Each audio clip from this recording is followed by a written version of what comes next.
Peak Wealth Management proudly presents Finding True Wealth with certified financial planner Nick Hopwood and accredited investment fiduciary Jim Pilat. Nick and Jim believe by making simple, good financial decisions, you can retire with confidence. And now, let's turn it over to your hosts, Nick and Jim. Hello, welcome to the podcast. It's the Trust the Plan podcast. I'm Nick. And I'm Jim. And today we're talking about Airbnbs. So you can use that income to generate a financial plan you can trust. Okay, let's see how you got there. Took a while. So I had this idea for a podcast just today. So we thought we'd roll with it. Airbnb, you know, everyone knows what it is, and a lot of people have probably stayed in one. Have you? Airbnb? Yeah, I have.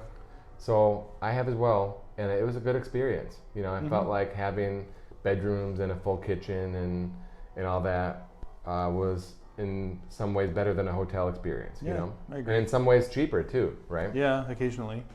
Yeah, you never know, but also, you know, it could be the same price or more, but a better experience.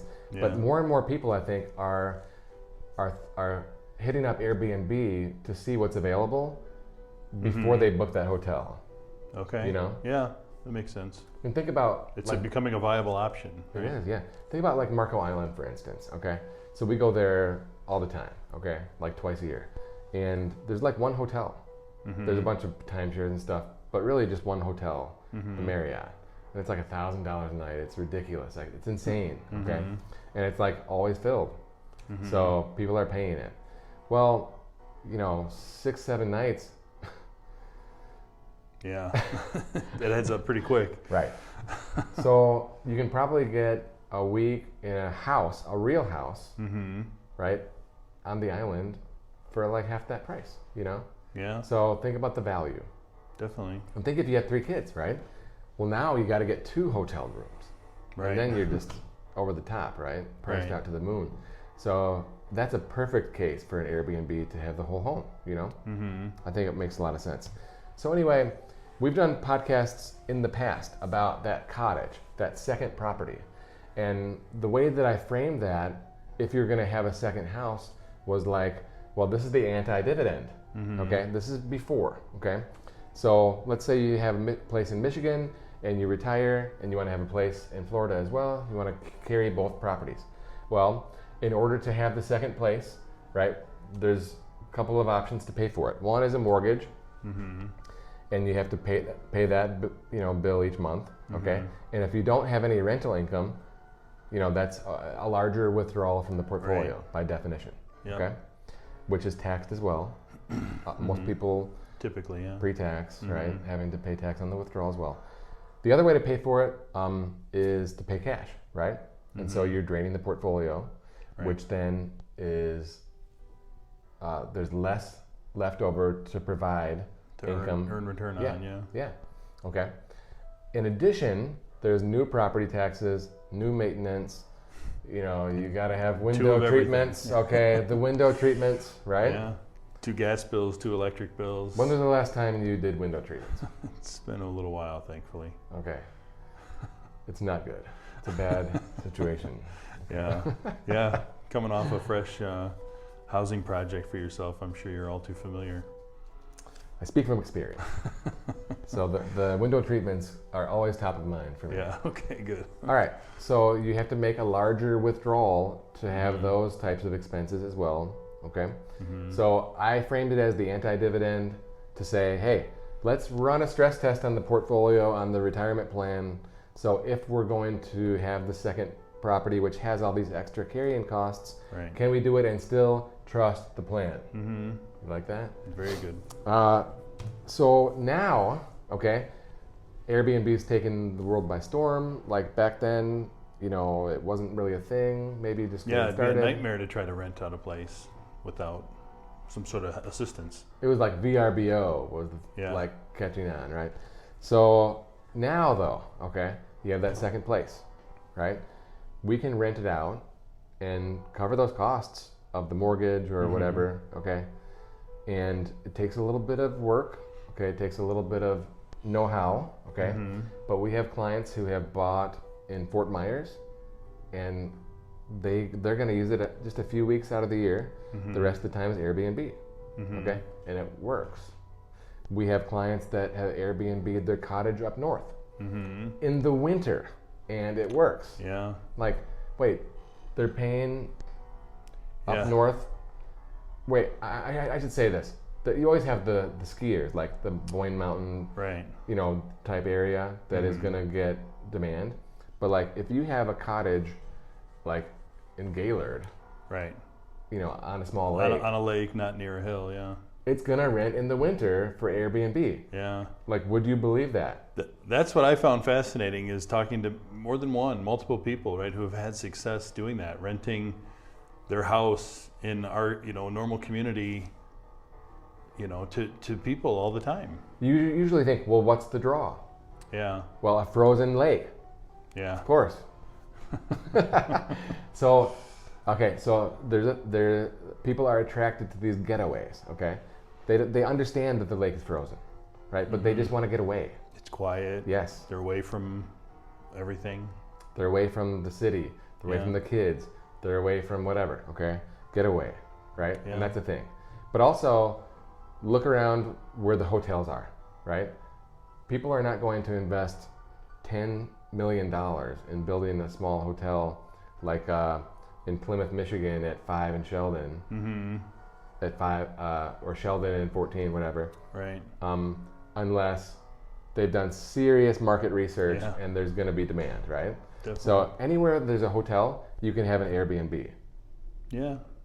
'Cause Right? There's people who are coming in and looking for places to stay. That's right.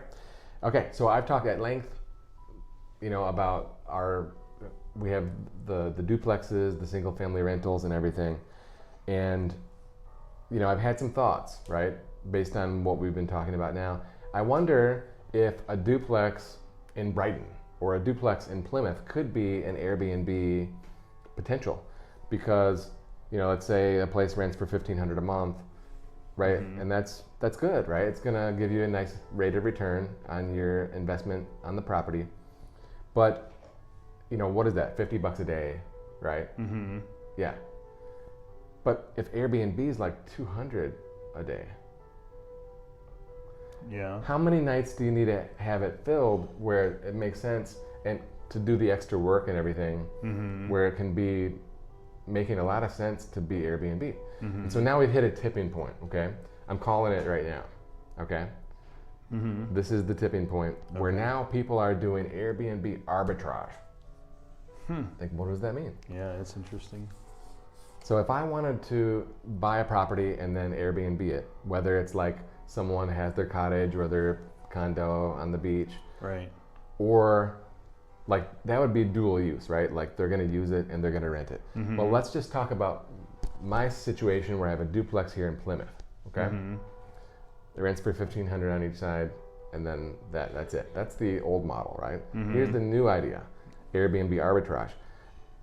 You come to me and say, I want to rent your place for $1,500, and I say, okay.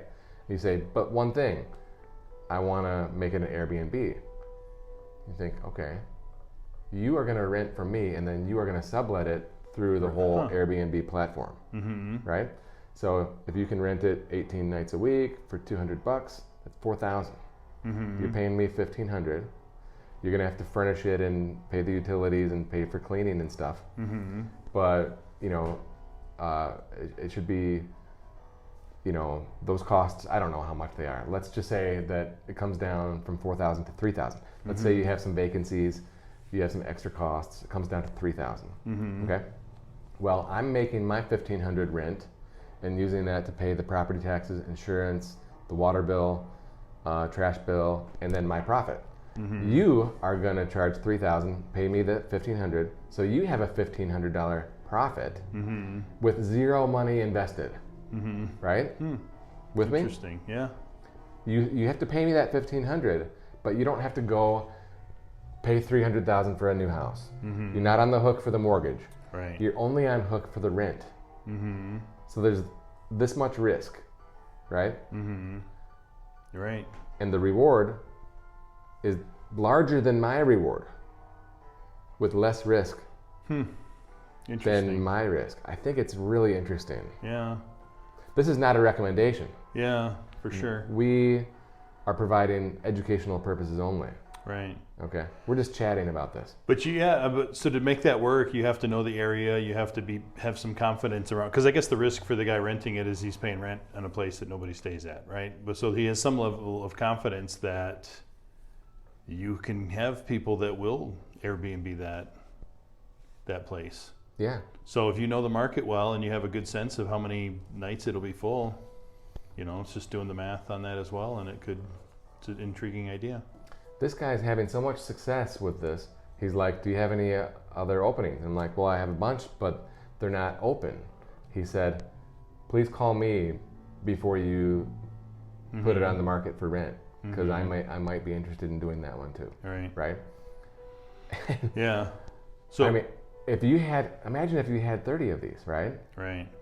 It could be turned into a part-time job. It's still a lot of passive, but it's more work than a traditional rental. Right. But that's $1,000, $1,500 per unit a month.